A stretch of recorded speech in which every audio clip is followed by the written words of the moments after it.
Hola nuevamente. Seguimos con el armado de la tabla para valores de la variable continua.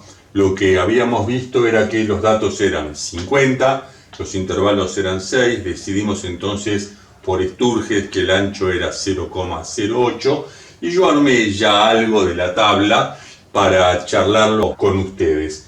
Inicialmente los intervalos, ustedes ven, son 2, 4, 6. Coinciden con la cantidad que elegimos. El ancho de cada uno era 0,08 y veamos, esto va desde 1,54, que es el menor valor de los datos que tenemos, a 1,61. Si uno resta 1,61 menos 1,54, no nos da 8. Pero si contamos cuántos valores diferentes hay desde 1,54 hasta 1,61, sí son 8. Y esto va 54, 55, 56, 57, 58, 59, 60, 61. Son 8. Lo que ocurre es que la longitud del intervalo no podemos tomarla como la resta de los límites si el intervalo es el intervalo común que uno arma. Ahora, si el intervalo es el intervalo real, donde lo llamamos real porque está abarcando todo el eje real, tendríamos que considerar desde 1,53,5 a 1,61,5. Y ahí sí, la resta de los dos límites nos va a dar el ancho 0,08.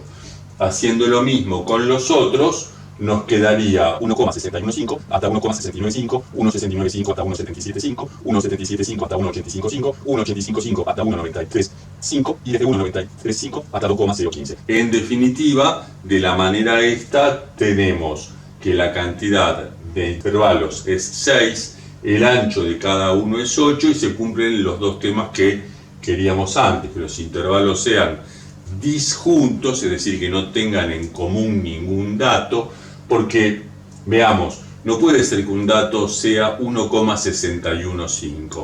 Si lo tomo con dos decimales, va a ser 1,61 o 1,62. Es decir, el límite este no es observable con los datos que tengo. Y los 6 sextos cubren la totalidad del rango que están abarcando los datos que observamos.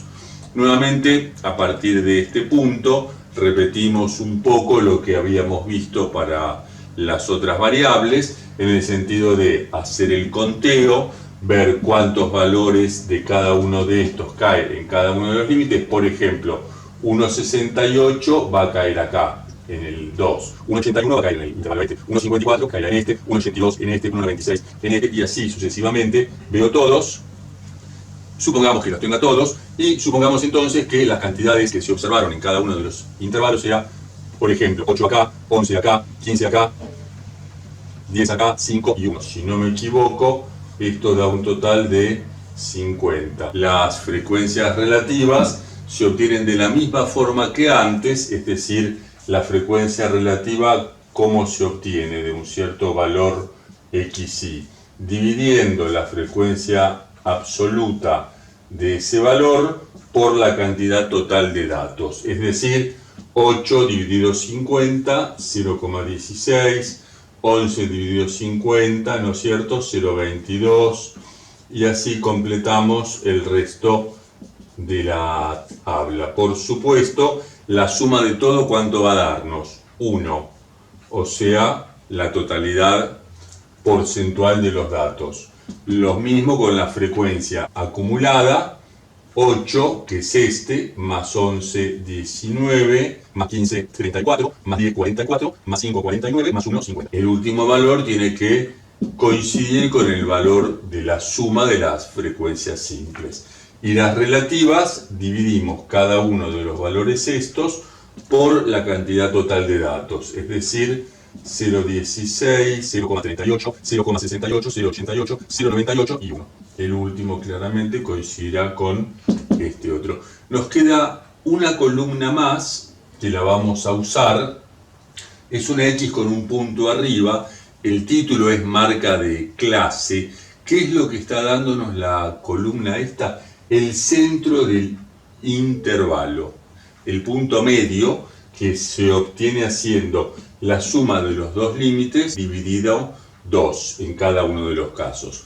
Por ejemplo, el primer caso da 1,575, 1,655 y así, ¿no es cierto? 1,735, 1,815, 1,895 y 1,975. ¿Qué significado tiene esa columna, ese valor, el centro del intervalo? Ser el representante de los datos del intervalo S como una unidad. Vale decir, nosotros estamos considerando que en el intervalo 1 hay 8 datos. Pero ¿dónde están los 8 datos? ¿Cuánto valen los 8 datos? No tengo el valor de cada uno. Lo tuve cuando recolecté los datos, pero luego lo reuní y lo armé de la manera esta. En esta instancia, ¿cuáles son los valores de los datos? No los tengo. Entonces lo que hago es hacer como que los 8 datos valen, por lo menos a algunos efectos, los 8 datos valen 1,575. Tomo el centro del intervalo como representante de todos y cada uno de los 8 datos estos, o de los 15 estos. Bueno, va a ser 1,735. Entonces con esto finalizamos el armado de la tabla para valores de la variable continua. ¿Qué tendríamos que ver ahora? ¿Cómo graficar esto? Tendríamos que graficar dos cosas: frecuencias simples y frecuencias acumuladas. Antes de hacerlo, un pequeño comentario. Acá los intervalos son todos del mismo ancho. Los que hicimos hasta ahora son todos del mismo ancho.